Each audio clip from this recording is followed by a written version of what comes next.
Esta noche en el sur de la frontera, próximo 5 de noviembre, Estados Unidos elige a su presidente. Tendremos un reporte sobre las propuestas de Kamala Harris y Donald Trump. Además, 14.7% de los votantes en Estados Unidos son latinos. Ernesto Cornejo nos tendrá reportes en directo. ¿Cuáles son los 7 estados que definirán las elecciones en Estados Unidos y por qué? Les tendremos los detalles. Y conoceremos a través de la Embajada de Estados Unidos en El Salvador cuál es el proceso de votación. Muy buenas noches, ¿qué tal? ¿Cómo están? Qué gusto que nos acompañen en este programa de Al Sur de la Frontera, en esta edición especial sobre las elecciones en los Estados Unidos. Los invitamos a que se queden con nosotros, tenemos mucho que hablar y todo siempre relacionado con la migración.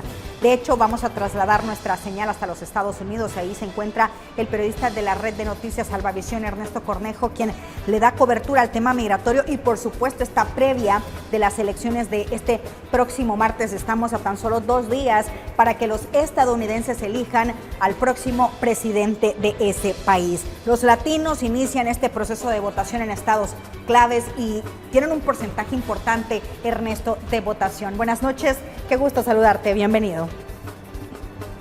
Buenas noches, Roxana, saludos a la audiencia hasta El Salvador, desde la costa oeste de los Estados Unidos, California, un estado clave para este proceso de elecciones. Las cuentas del reloj ya marcarán el 0 para dar inicio a este gran día tan esperado, tanto por la comunidad latina como también por los diferentes sectores. Sabemos que Los Ángeles es una ciudad santuario que desde hace algunos años ha albergado a gran cantidad de inmigrantes procedentes de México, Centroamérica y también Suramérica. Sabemos que acá el desarrollo económico es fundamental sobre este sector que también genera un aporte importante. Y a lo largo de estos días estuvimos en estos centros de votación que se habilitaron anticipadamente para que las personas que están registradas puedan emitir su sufragio, principalmente los latinos. Como ya lo mencionabas, un 14.7% de este sector va a ejercer su sufragio y también decidirá cuál será el rumbo de los Estados Unidos para los próximos años. Más detalles en el siguiente informe. La votación anticipada para las elecciones presidenciales en Estados Unidos se puso en marcha. Con esto se pretende que los votantes registrados puedan acudir a cualquier centro autorizado y emitir así su sufragio. De esta población, un 14.7% de los electores son de origen hispano. Ese es el caso de Carmen Espinosa, una mexicana quien a través de los años logró su ciudadanía y habla de la importancia de ejercer el voto en este proceso tan decisivo en el país norteamericano. Yo pienso en los latinos y Dios quiera que gane el mejor, que no puedo decirte otras palabras, pero que gane el mejor. Es todo lo que te puedo decir. Se estima que 36.2 millones de latinos en Estados Unidos son elegibles para votar este año, en comparación a los 32.3 millones del 2020, lo que representa el 50% del crecimiento total de votantes elegibles. Estos mismos aseguran que la nueva administración tiene retos importantes como, por ejemplo, mejorar la economía, un mayor acceso a la vivienda, empleos con mejores salarios y darle solución a los millones de indocumentados. Leyes migratorias y también proteger por la vivienda, por todo lo que perjudica a nosotros los humanos aquí en Estados Unidos, ¿me entiendes? Porque está perjudicando en vivienda, en economía y la migración también, de migración también, que hagan promesas que legalicen todos los que están aquí en este país, ¿me entiendes? Porque tienen derecho, porque de ellos depende la grandeza de Estados Unidos, ¿me entiendes? Tenemos que saber elegir a nuestro candidato de presidente, porque hay ciertos candidatos para presidentes que quieren hacer masivas deportaciones, algo que no nos pertenece a nosotros los latinos. El voto es muy importante, ya que tenemos que tener buena educación, buenos planes de salud, buenos beneficios para el retiramiento, buenos beneficios en general en todo Estados Unidos, como la economía. Muchos también han estado enviando por correo su boleta de voto, mismo que serán contabilizados al cierre de las votaciones este próximo 5 de noviembre. Informó Ernesto Cornejo desde Los Ángeles, California, para la red de noticias Albavisión. Ernesto, conocer estas propuestas migratorias, los desafíos que podría presentar la nueva administración, pero no solamente la migración ha sido un tema importante en la campaña en los Estados Unidos, de hecho también la economía, el aborto, el clima, las relaciones internacionales, la situación en Ucrania, la situación también con Israel. Y pues a continuación tenemos una nota para conocer cuáles son esas propuestas, tanto de Donald Trump como de Kamala Harris. Veamos. Para Donald Trump, inmigración es el tema principal de su campaña. Para Kamala Harris no es la prioridad número uno, pero según las encuestas, la migración es un asunto predominante para los votantes en estas elecciones. Así que decidimos enumerar las propuestas de los dos candidatos sobre este tema. Estas son las claves. Los dos primeros objetivos de la plataforma de Donald Trump son claros: cerrar la frontera y detener, citamos, la invasión de migrantes, así como llevar a cabo la mayor operación de deportación en la historia de Estados Unidos. Tanto él como sus asesores han sugerido que podrían construir campos de detención para migrantes. Trump ha evadido la pregunta de cómo planea deportar a hasta 11 millones de personas indocumentadas, la cifra que tanto él como su compañero de fórmula han asomado. Pero ambos han enfatizado que su objetivo es perseguir a delincuentes y criminales, y la mayoría de las veces lo han dicho sin hacer distinción con otros migrantes. Por el otro lado, la vicepresidenta demócrata Kamala Harris ha prometido duplicar los recursos para que el Departamento de Justicia extradite y procese a organizaciones criminales y también a cárteles. Y en cuanto a las deportaciones en la frontera, esta es su propuesta más concreta. Our borders unlawfully will be apprehended and removed and barred from re-entering for 5 years. We will pursue more severe criminal charges against repeat violators. And if someone does not make an asylum request at a legal point of entry and instead crosses our border unlawfully, they will be barred from receiving asylum.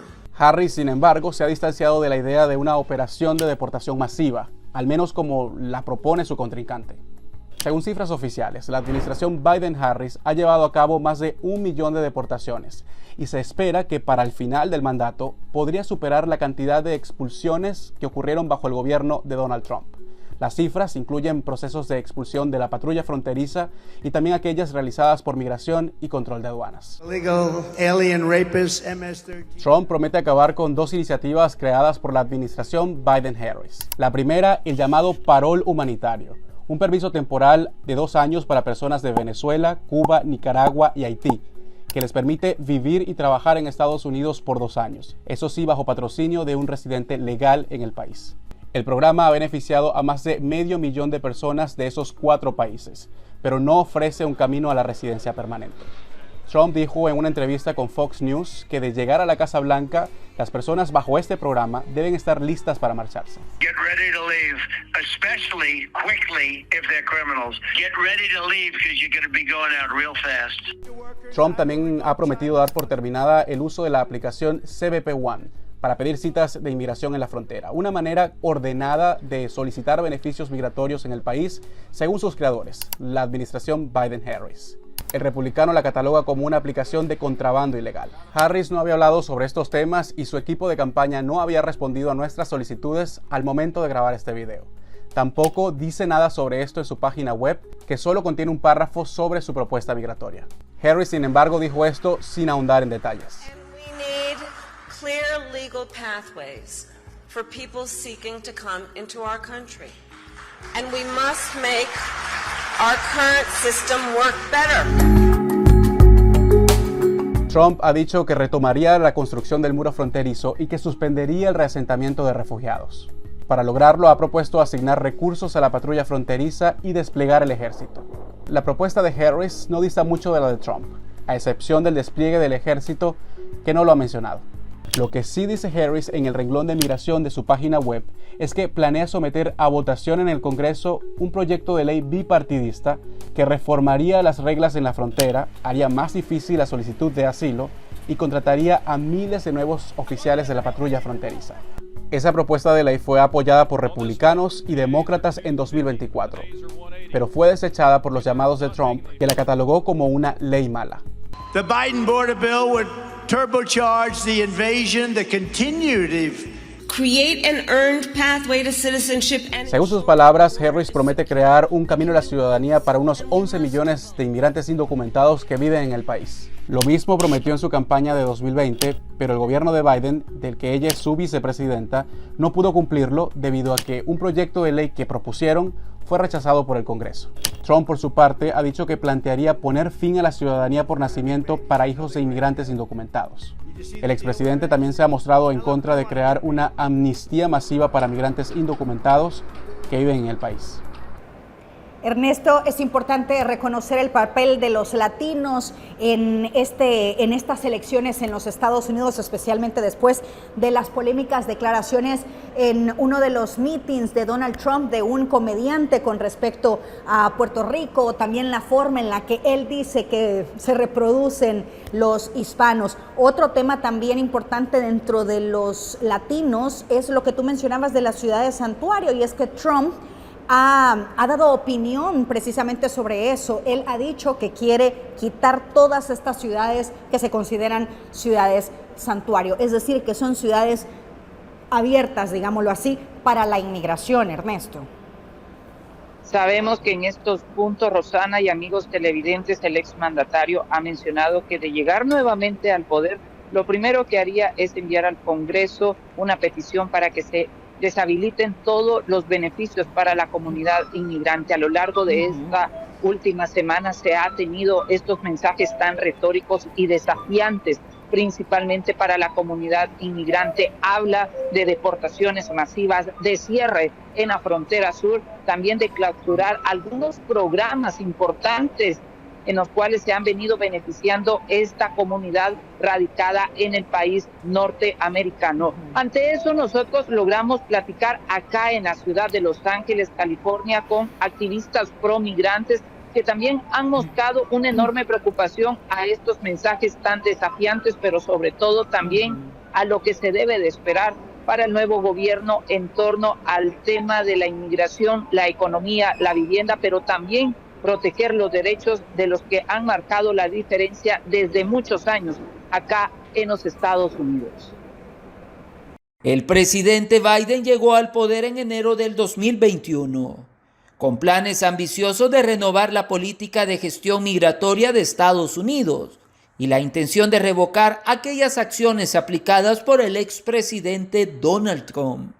A pocos días de conocer quién será el nuevo mandatario del país norteamericano, activistas pro-migrante en la ciudad de Los Ángeles, California, hacen un análisis de los aciertos y desaciertos que tuvo a lo largo de estos años. Su primer día en el Salón Oval de su presidencia sometió el acta de ciudadanía que pedía al Congreso de los Estados Unidos la aprobación de una reforma migratoria que beneficiara a aquellos que habían vivido aquí por más de 10 años en Estados Unidos sin una situación migratoria resuelta, que tenían hijos ciudadanos o cónyuges ciudadanos, que beneficiara a los DACAs y que beneficiara a aquellos que tienen el TPS. Eso es lo que él propuso. Pero una cosa es lo que propone un presidente al Congreso y otra cosa es lo que el Congreso decida, ¿no? El Congreso no se puso de acuerdo, aunque hubieron iniciativas de carácter bipartidista, pero no fructificaron, no progresaron, no decantaron en una legislación de una forma de alivio migratorio.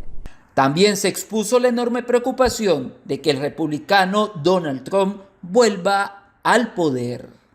Una política de arrestos masivos, redadas masivas en Estados Unidos, centros masivos de detención, deportaciones expeditas de aquellos que son arrestados dentro de Estados Unidos, revertir el DACA, revertir el TPS. O sea, es una una acción de expulsión, de arresto masivo y expulsión de Estados Unidos de aquellos que no tienen una situación migratoria resuelta. El gran cuestionamiento que tienen los analistas de seguimiento al Departamento de Seguridad Interna de la Nación es qué capacidad va a tener de poder movilizar los recursos. Lo que sí está claro es que estas elecciones presidenciales marcarán un precedente importante en la política, pues quien sea elegido deberá enfrentar múltiples desafíos. Informó Ernesto Cornejo para la red de noticias Albavisión desde Los Ángeles, California. Temas importantes, Roxana, los que ya mirábamos la nota anterior, como tú ya lo mencionabas, la vicepresidenta Kamala Harris, actual candidata a la presidencia por el Partido Demócrata, también hacía su cierre a lo largo de esta semana de sus discursos y también participaciones que ha tenido a lo largo de todos los estados acá en los Estados Unidos, y ella mencionaba este punto importante, el mejoramiento en economía, ampliar también las posibilidades de empleo, incrementar mejores salarios, pero sobre todo buscar vías para una legalización para millones de indocumentados que están acá y que espera poderles también beneficiar con más programas. Bien, vamos a ver, porque al final es como una propuesta que han presentado todos, pero Ernesto y amigos televidentes, lastimosamente no se ha podido concretar, porque esto tiene que ser una propuesta bipartidista y tiene que pasar por todo el Congreso, por la Cámara de Representantes y por el Senado. Pero hay ya opiniones en nuestro país, en El Salvador, esto de cara a las elecciones de los Estados Unidos, y también cómo han visto la campaña y el tema migratorio, que pues continúa siendo un punto importante en el análisis. Veamos.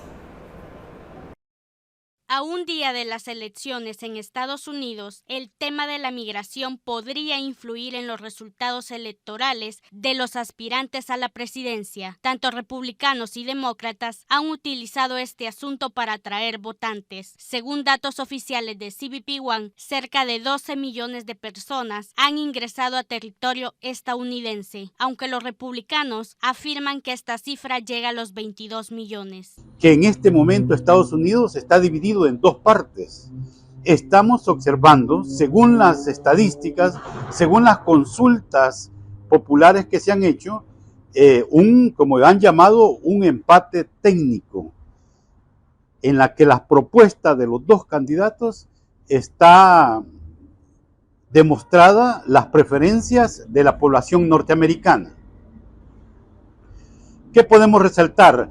De los temas más importantes que se han conjugado en ambas plataformas, existe la parte económica y la parte de migración. Históricamente, el voto migrante ha favorecido al Partido Demócrata, pero esta vez el apoyo ha disminuido. Según analistas, muchos migrantes se sienten desilusionados debido al incumplimiento de promesas en temas de migración, y esto ha hecho que el partido no logre recuperar el respaldo de esta comunidad. Los dos basan su punto de vista o su objetivo, su target, al muro, a cerrar la frontera, a levantar más el muro, a no dejar pasar.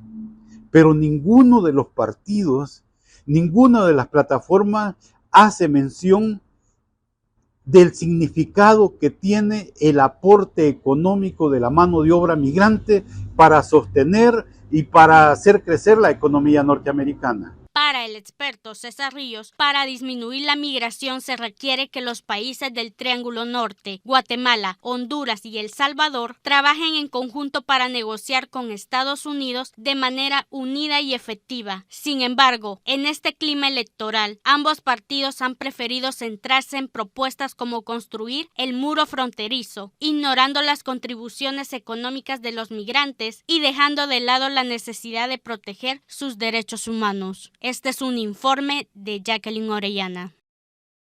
Ernesto, hay otros temas que también generan mucha expectativa. Por ejemplo, el TPS y el DACA. ¿Qué va a pasar con estos programas o cómo se encuentran estos programas en la actualidad y cómo podría cambiar esto con la llegada del nuevo inquilino a la Casa Blanca?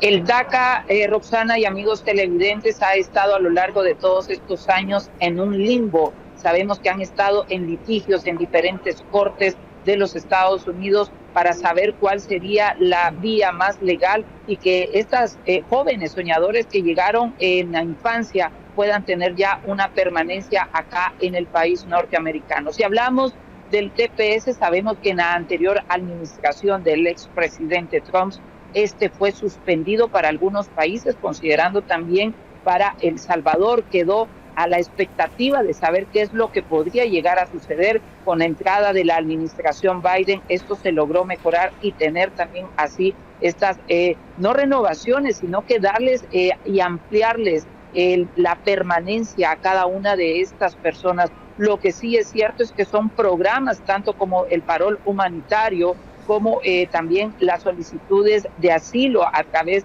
de la entrada por la frontera sur, los que continúan siendo temas de discusión para los republicanos en estados que son liderados por ellos. Es por eso que también nosotros logramos conversar acá en los Estados Unidos con un abogado experto para conocer estas perspectivas y sobre todo qué se vislumbra para los próximos años en torno a esto, pero principalmente para partir de este día 5 de noviembre, un día muy decisivo en la política estadounidense.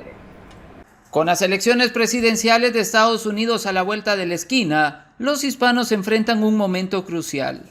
Y es que los resultados de estos comicios electorales no solo definirá el próximo jefe de Estado, sino también el futuro de millones de inmigrantes que buscan legalizar su situación en el país, principalmente los que están amparados al programa TPS y DACA. Sin duda alguna, el futuro es bastante incierto independientemente de quién esté en cabeza del Ejecutivo. La candidata Harris por lo menos ha expresado cierta simpatía y entender la función y la racionalidad debajo de estos programas de protección temporal.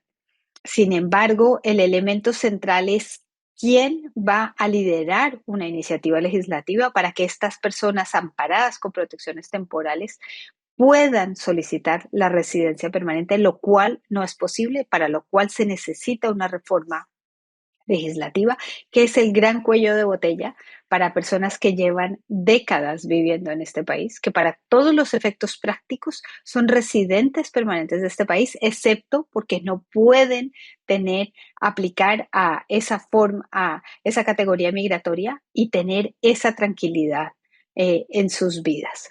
En cambio, en el caso del candidato republicano, lo que ya vimos en su administración anterior y lo que ha expresado durante la campaña es mucho escepticismo en torno a la justificación de estos estatus de protección temporal y la vocación de poner fin a ellos.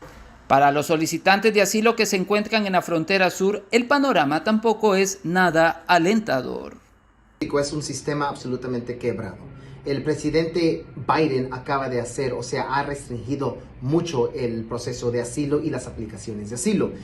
¿Qué va a pasar si gana el presidente Trump? Si gana el presidente Trump, haga casi cuenta que va a ser muy, muy difícil para que las personas puedan aplicar por asilo. Puede ser que él de nuevo empiece el programa Quédate en México, el famoso programa MPP, que significaba que sí puedes pedir asilo en Estados Unidos, pero tienes que esperar en México hasta que decidan tu caso.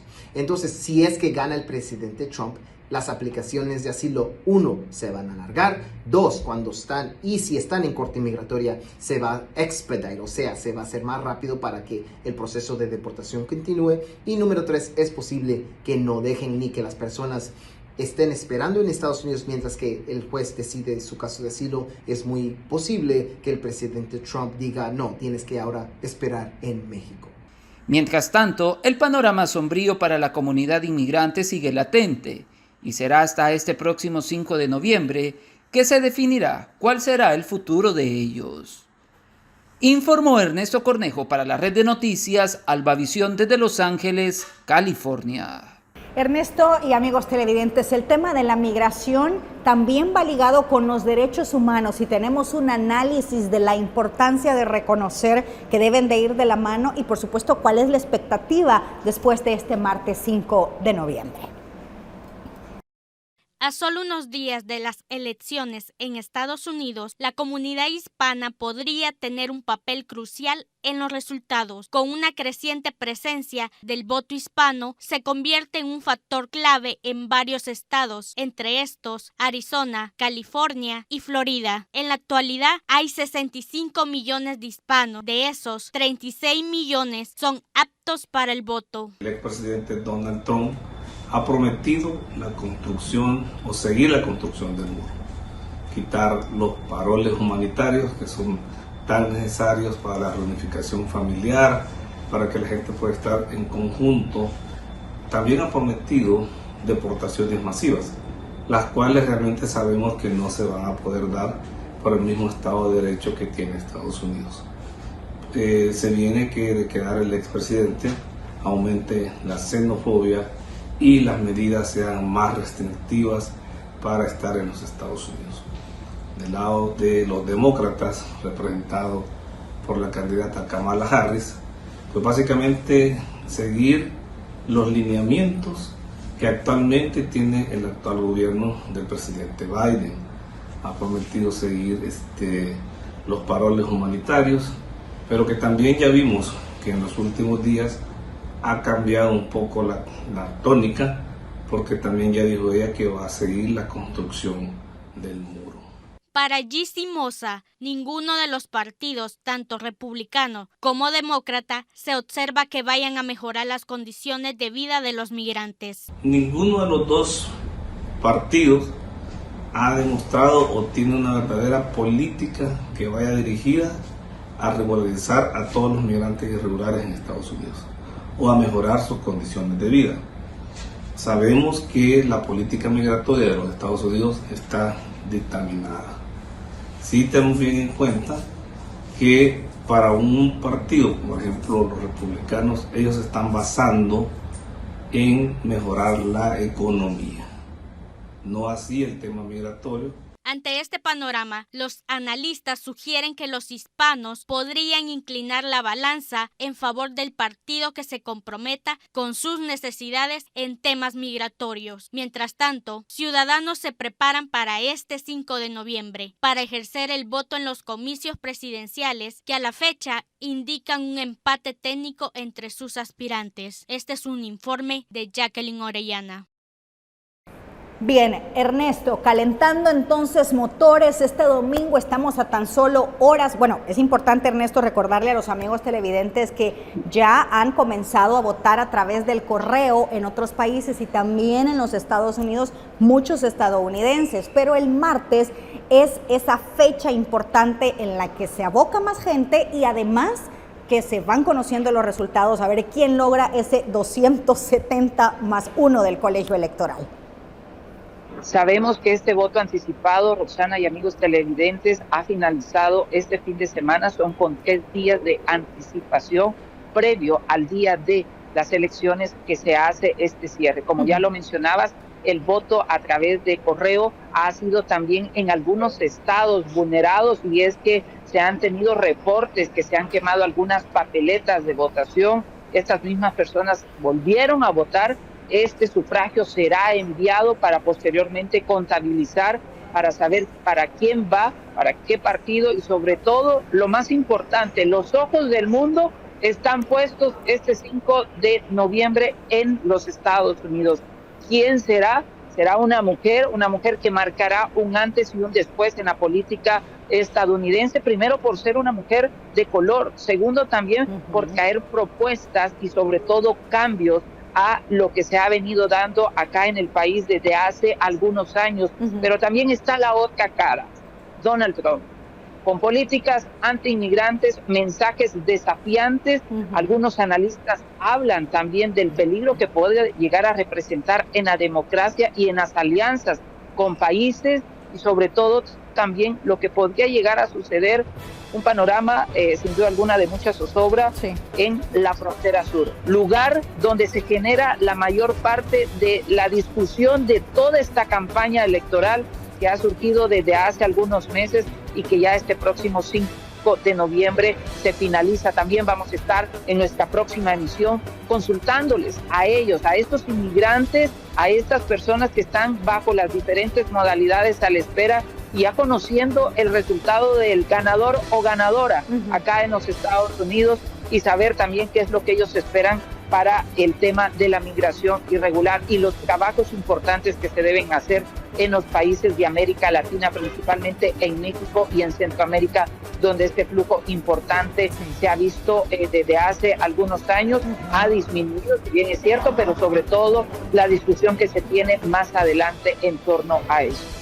Así es, Ernesto, vamos a estar pendientes de tus reportes desde la frontera sur, por supuesto expectantes de lo que ocurra este próximo martes 5 de noviembre. Nos vemos entonces el domingo en una nueva edición de Al Sur de la Frontera y muchísimas gracias por toda esta información tan importante que nos has compartido. Ernesto, buenas noches, gusto saludarte. Buenas noches, Roxana, saludos a la audiencia. Me despido desde una plaza muy emblemática acá en la ciudad de Los Ángeles, California, la Placita Olvera, que significa también un punto de encuentro para la comunidad migrante radicada en la ciudad de Los Ángeles, California, donde cada tarde se viene, se cuentan esas experiencias, todo lo que han vivido acá en los Estados Unidos y también a los desafíos que se pueden ver esta gran comunidad para los próximos días previo a este proceso electoral. Gracias, Ernesto, gracias por compartir con nosotros de estos reportes y por supuesto la expectativa para las elecciones este próximo martes 5 de noviembre. Nosotros, después de despedirte, vamos a una pausa comercial, pero regresamos con más en Al Sur de la Frontera.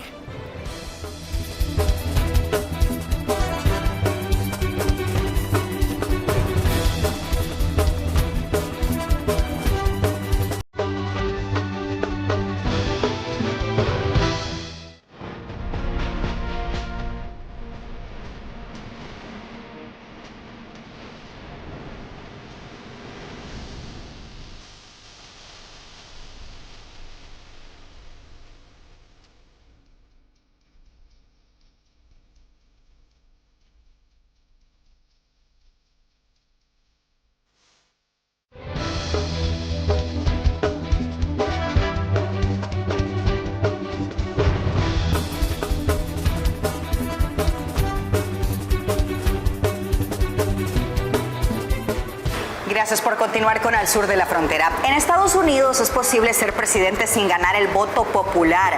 El sistema del colegio electoral es único en el mundo. Aunque todos los estadounidenses registrados pueden participar en la votación, el presidente es elegido por 538 delegados del colegio electoral mediante voto indirecto.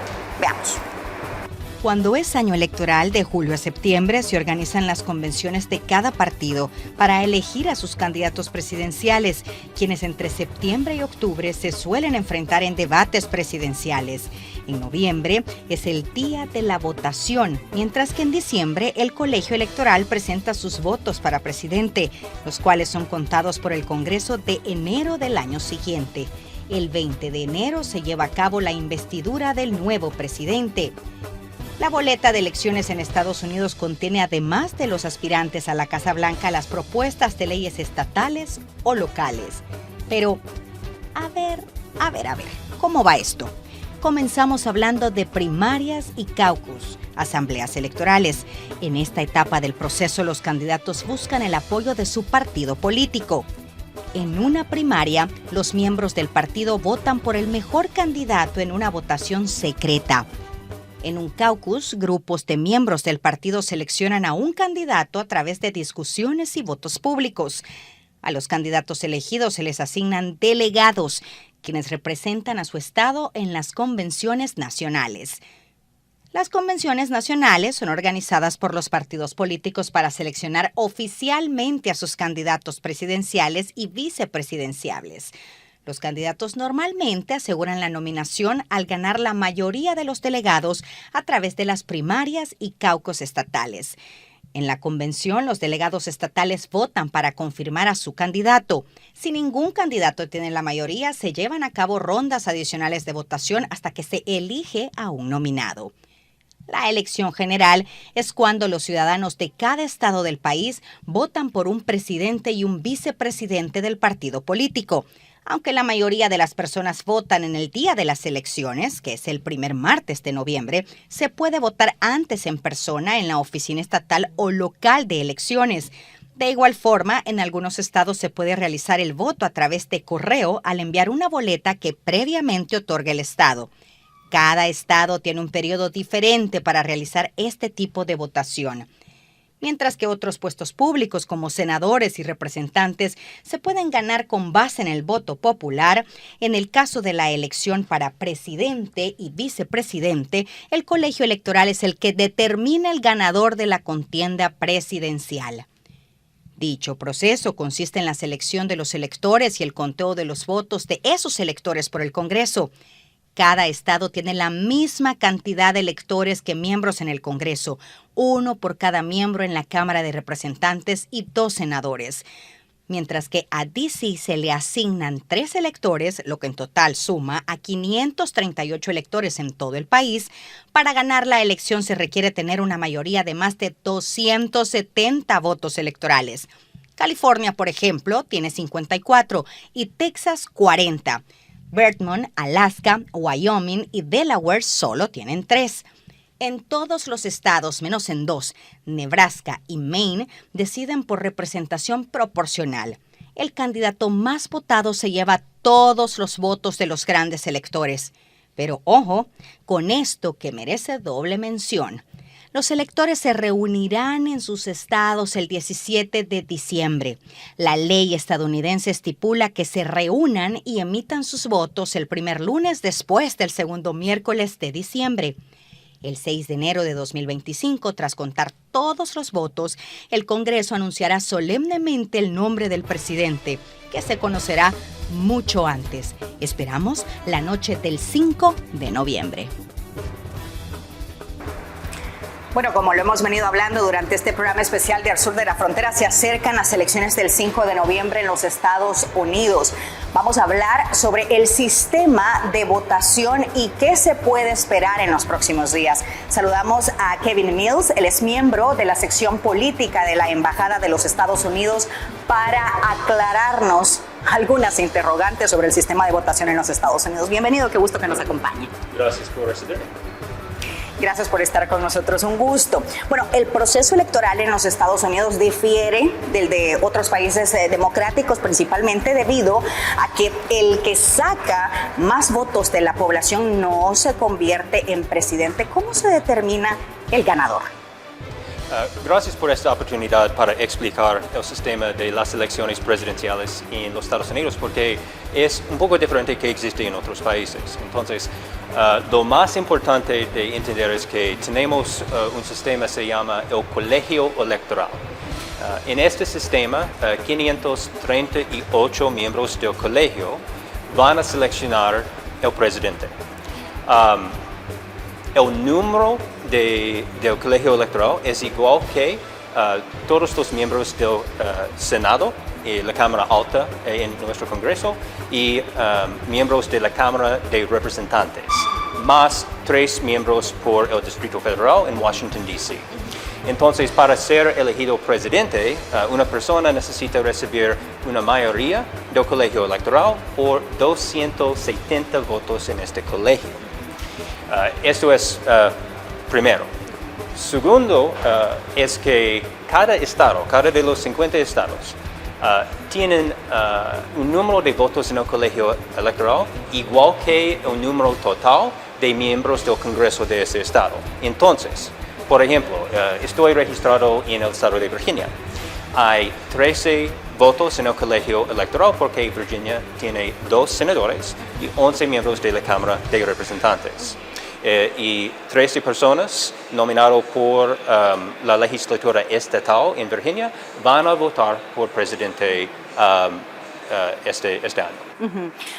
Pero para llegar al colegio electoral, ¿cuál es el proceso? Ya hablábamos de la cantidad tanto de la Cámara de Representantes como del Senado, pero ¿cómo se llega ahí? ¿Cómo se elige? ¿Se habla de voto indirecto? ¿Cómo se llega al colegio electoral? Nuestra Constitución dice que las legislaturas estatales pueden decidir quiénes son los miembros del colegio electoral por su estado, pero los miembros no pueden ser funcionarios del gobierno federal o miembros del Congreso, pero aparte de esto está en la mano de las asambleas estatales. Pero lo más importante es que miembros del Congreso, del colegio electoral, no tienen voluntad como individuos para seleccionar el presidente.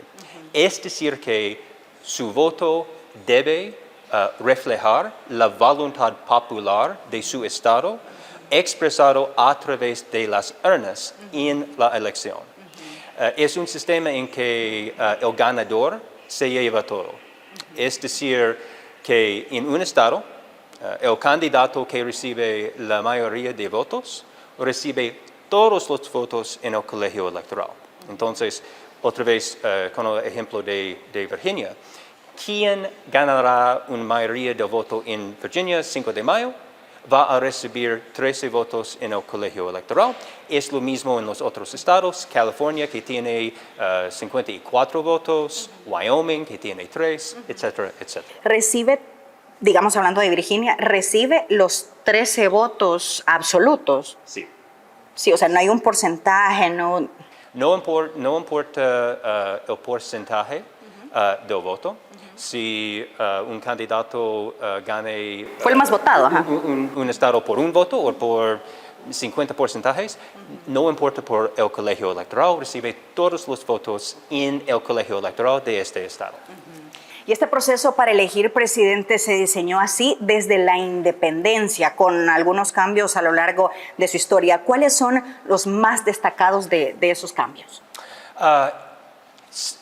El sistema del colegio electoral ha existido desde la Constitución, pero había muchos debates en los primeros años sobre el papel adecuado de miembros del colegio electoral a nivel estatal y federal. Entonces, por ejemplo, si los miembros del colegio electoral pueden votar para una persona con su voluntad propia o su voto necesita reflejar la voluntad de las legislaturas estatales o debe reflejar la voluntad popular.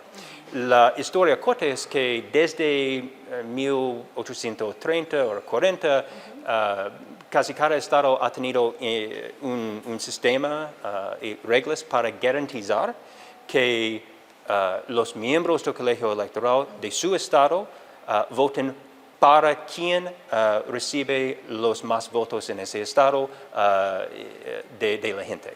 Sí. ¿Y cuáles son los estados decisivos? Porque el martes a las 9, 10, 11 de la noche, los medios de todo el mundo están pendientes de ese gráfico en el que se tiene que llegar a los 270 y cómo se va moviendo el azul o el rojo en todo el mapa de los Estados Unidos. Pero hay estados que son decisivos y hay unos que también tienen más votos que otros, ¿no?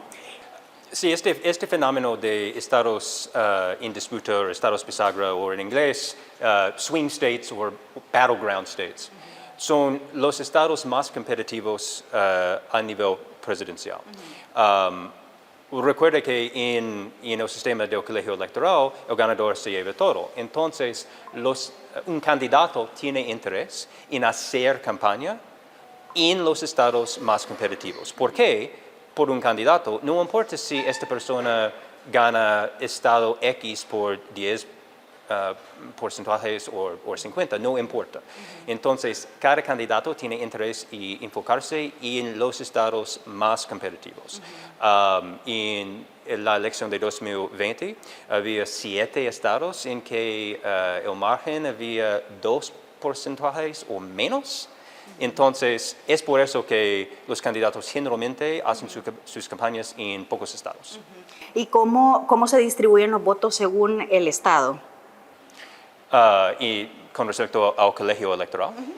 A la importancia de cada estado para quién resulta ganador, ¿no? Sí, entonces el goal para un candidato presidencial es obtener la mayoría del colegio electoral. Entonces, sus campañas pueden leer encuestas, pueden decidir que no es importante gastar mucho tiempo, muchos recursos en estos estados porque vamos a ganar o vamos a perder. Entonces, en estos estados que son al centro de esta elección para decidir el resultado, está en estos estados que los candidatos gastan su tiempo porque ellos necesitan ganar algunos de estos estados para ser presidente. Que sería en este caso los estados indecisos, como nos mencionaba. Generalmente puede ver que los candidatos están en 6 o 7 estados, porque los candidatos, sus equipos, los expertos electorales generalmente están en acuerdo que estos estados son en disputa, como Wisconsin y Michigan y Pennsylvania, y Arizona y Nevada, Georgia y North Carolina. Pero vamos a ver, porque no puede ver en advance quién ganará la elección, quién ganará un estado. Y en las elecciones, en los estados, bueno, también aprovechan para hacer consultas puntuales de sus ciudades. ¿Esto lo hacen siempre? ¿Qué temas pasan de aprobación en los estados? Como por ejemplo, hemos leído del aborto. Sí. Los referendos existen en nuestras elecciones. La forma de referendos y para qué tipo de pregunta política la gente puede votar en un referendo es diferente, depende del estado, porque cada estado tiene su propia constitución y leyes y reglas sobre eso. Pero sí, frecuentemente estados utilizan referendos para decidir alguna pregunta política, lo que sea infraestructura, lo que es impuestos, o preguntas sobre acceso al aborto o uso personal de marihuana, otras preguntas. Sí. ¿El Senado y la Cámara también van a elección? En la Cámara de Representantes, todas las sillas están en elección cada 2 años. Cada 435 sillas, incluye este 5 de noviembre. En el Senado, 1/3 de sillas están en esta elección, 34 de los 100 senadores. Y para ir finalizando con la entrevista, el martes es decisivo, pero se pueden impugnar votos, se puede hacer un recuento. ¿Cuál podría ser el escenario, digamos, en el que no conozcamos en la mañana de miércoles quién va a ser el futuro presidente de los Estados Unidos? Nuestro sistema de elecciones es altamente descentralizado. Hay miles de autoridades electorales a nivel federal, estatal y local.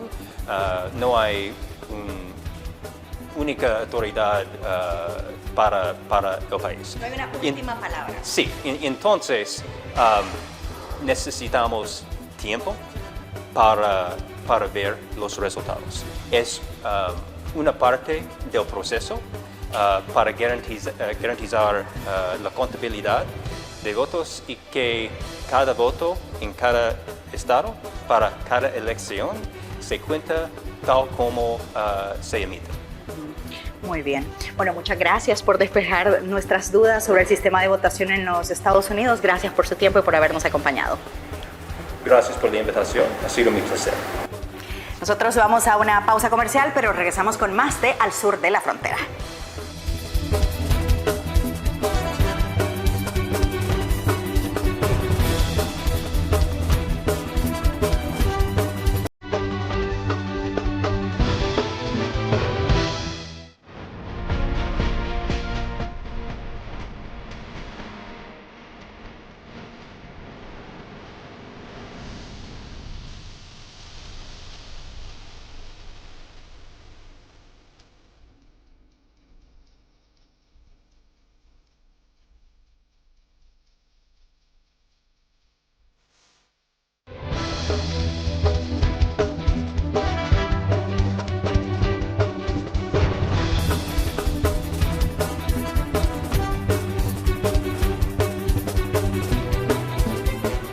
¿Y quién es Kamala Harris, la candidata demócrata a la presidencia? Kamala Harris es la segunda mujer que aspirará a la Casa Blanca y la primera mujer en la historia de Estados Unidos en ocupar el cargo de vicepresidenta. Fue la primera mujer negra y sudasiática estadounidense elegida para un cargo nacional por un partido político importante, cuando Joe Biden la nombró como su compañera de fórmula para las elecciones de 2020. Kamala Harris, de 59 años, ha pasado su carrera rompiendo barreras. En California fue la primera mujer y la primera mujer negra en ocupar el cargo de máxima autoridad policial del estado, fiscal. Fue la primera mujer negra de California en ocupar un puesto en el Senado de Estados Unidos y la segunda de cualquier estado. Harris es también la primera persona de ascendencia india en aparecer en una candidatura presidencial. Es hija de inmigrantes jamaiquinos e indios. Creció asistiendo a una iglesia bautista y a un templo hindú. Posee una licenciatura extendida en la Universidad de Howard en 1986 y tiene un doctorado en Derecho por la Universidad de Derecho de Hastings en la Universidad de California en 1989. Se desempeñó como fiscal adjunta de distrito del condado de Alameda, California, entre 1990 y 1998. Fue fiscal de distrito de San Francisco durante el periodo de 2004-2011. Asimismo, fue fiscal general de California desde el 2011 hasta 2016. Fue electa para el Senado de Estados Unidos en 2016 y ocupó el cargo desde el 3 de enero de 2017 hasta el 18 de enero de 2021. Harris está casada con Doug Emhoff, a quien se le conoce por haber cultivado una pequeña cartera de políticas que refleja su identidad como primer cónyuge judío de un vicepresidente o presidente y su carrera de 30 años como abogado de espectáculos. Este martes 5 de noviembre serán las elecciones presidenciales de 2024 en Estados Unidos, en las que competirán la actual vicepresidenta y candidata demócrata Kamala Harris y el exmandatario y candidato republicano Donald Trump. A poco más de una semana de la contienda electoral, los resultados de las encuestas ya anticipan una tendencia respecto de las preferencias y la intención de voto de los estadounidenses para estos comicios. El promedio de encuestas de 538 muestra un escenario de relativa paridad entre ambos aspirantes, pero con una leve ventaja de 1,4 puntos porcentuales a favor de Harris, una brecha que se ha ido achicando gradualmente desde mediados de septiembre. Por su parte, The Hill anticipa en sus cálculos una diferencia aún menor de 0,6 puntos, o sea, un 48,6% versus un 48%. Tip Insight estima un 48% tanto para Trump como para Harris y la firma Emerson College prevé un 49% para ambos y la consultora ActiVote espera un 50% para cada uno. Según la última encuesta nacional de CNN realizada por SSRS del 20 al 23 de octubre, antes de las elecciones de este martes 5 de noviembre, Trump y Harris se encuentran empatados. La encuesta muestra que el 47% de votantes probables apoya a la vicepresidenta Kamala Harris y un 47% igual apoya al expresidente Donald Trump. Se trata pues de un empate técnico. El Election Day se acerca. ¿Y quién es Donald Trump? Lo que debes saber del candidato presidencial republicano a continuación. Donald J. Trump, reconocido empresario de bienes raíces y personalidad en el mundo de la televisión, nació el 14 de junio de 1946 en Queens, Nueva York. Es el cuarto de 5 hijos de Frederick y Mary Trump. Su padre fue empresario de bienes raíces, quien se especializó en construir y administrar apartamentos en Queens, Staten Island y Brooklyn. Trump estudió en la Universidad de Pensilvania en la Escuela de Negocios Wharton. En 1968 obtuvo un título de Economía y Antropología. Gracias al dinero obtenido en el sector inmobiliario, Trump forjó un imperio empresarial orientado a la construcción de casinos, hoteles y viviendas de lujo. Pese a dificultades financieras, sus negocios lo elevaron al nivel de magnate de las bienes raíces. En 1977, Trump se casó con Ivanka, una modelo de Nueva York, quien había sido una alterna en el equipo de esquí olímpico checo. La pareja tuvo 3 hijos, Donald Trump Jr., Eric e Ivanka. En 1991 Trump se divorció y en 1993 se casó con la actriz Marla Maples, divorciándose en 1997. De ese matrimonio nació Tiffany. En 2005 Trump se casó por tercera vez con Melania, con quien tuvo un hijo, Baron William. Entre 1996 y 2015, Trump fue propietario de los concursos de belleza Miss Universe, Miss USA y Miss Teen USA. En 2004, Trump comenzó y participó en la serie de reality de NBC The Apprentice, de la cual fue la estrella y del cual surgió otro show, The Celebrity Apprentice. Hoy cuenta con bienes cuyo valor alcanza más de $2,000 millones. Su imperio se extiende por más de 500 organizaciones y empresas en las que es presidente o forma parte del Consejo de Administración. Durante toda su carrera no ha estado exento de la polémica. Se le imputó por sustracción de documentos y obstrucción de la justicia. También se le formularon cargos por vinculación con el asalto al Capitolio y de interferir en elecciones.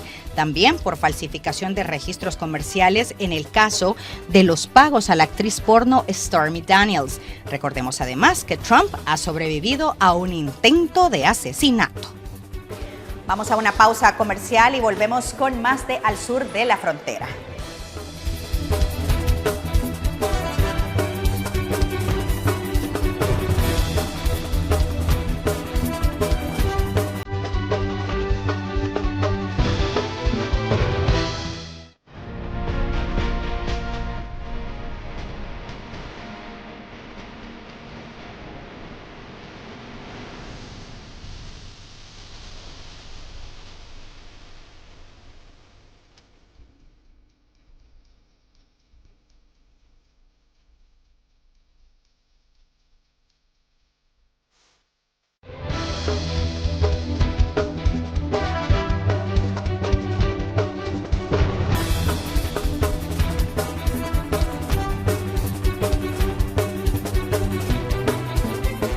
Y en un momento de intensas disputas políticas sobre los derechos reproductivos y con el crecimiento demográfico de la población latina, dos segmentos podrían ser cruciales para las elecciones presidenciales del 5 de noviembre, las mujeres y la comunidad hispana. El voto latino podría ser crucial en las elecciones presidenciales del 5 de noviembre en Estados Unidos. Su crecimiento demográfico es una de las razones. Según el último censo, la población hispana en Estados Unidos alcanzó 63,6 millones en el 2022, un incremento de casi 26% frente a los 50,5 millones que había en el 2010. El aumento fue superior que la tasa de crecimiento demográfico del 8% de todo el país. Piénsalo, 25 de cada 100 estudiantes en nuestras escuelas son latinos. Tenemos que recordar quiénes somos. Somos una nación de inmigrantes, por eso somos fuertes. El asunto de los latinos durante la campaña no es solo conquistar su voto, también es lograr un liderazgo que los represente. Que estoy ayudando a personas como yo, que lucen como yo, que tengan una representación. Además de los hispanos, otro grupo que puede marcar la diferencia en las elecciones son las mujeres. Justo un año después de la derogación del derecho al aborto y esta vez con una mujer en la boleta electoral. Ahorita la realidad es que para mujeres esta lucha, esta elección es muy personal. Estoy en Texas y sabemos muy bien que es de perder tus derechos y de perder tu libertad como mujer. Y ahora estamos viviendo en estados, especialmente las latinas son el grupo más grande impactado por las prohibiciones de aborto. Cerca de 22,2 millones de latinas viven en Estados Unidos. Ellas representan el 17% de todas las mujeres adultas del país. Su población creció a 5,6 millones entre 2010 y 2022. Estamos cambiando la cara y la voz de ser un líder en una comunidad como mía, que es sobre la frontera, que hemos visto en la historia de nuestro distrito, hombres más que mujeres. Mientras algunas organizaciones trabajan por activar el voto latino en las urnas, en la organización Emily's List se dedican a promover iniciativas demócratas y a impulsar la participación de mujeres en la política. Sin embargo, los latinos republicanos tienen otras prioridades. El crimen, la economía, también lo que le están enseñando a los niños en la escuela. Como lo ven, los temas que dominan la agenda podrían movilizar el voto femenino y también de la población hispana. Ambos segmentos se han convertido en objetivos atractivos para los partidos. Desde Washington, Yasmín López, Voz de América. ¿Y pueden votar los residentes legales permanentes en Estados Unidos?